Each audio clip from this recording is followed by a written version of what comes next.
saksi kanak-kanak ni perlu dijaga, dan dia memutuskan agar mengekalkan status quo bahawa pasukan media tidak boleh berada di dalam inquest, dalam prosiding. Namun begitu, dia berkata segala info pasal prosiding boleh diperolehi daripada peguam-peguam lah, peguam-peguam yang berada dalam prosiding. Itu yang kedua. Yang ketiga, sepatutnya hari ini ada dokumen-dokumen yang akan diteliti oleh pasukan tim forensik expert, pakar.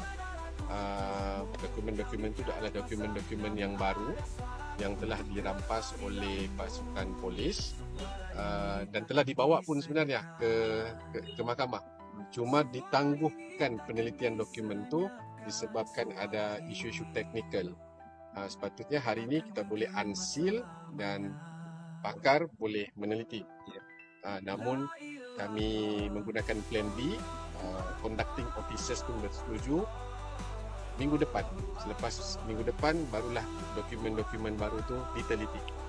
Jangan lupa subscribe dan tonton video penuh di Suara Dunia.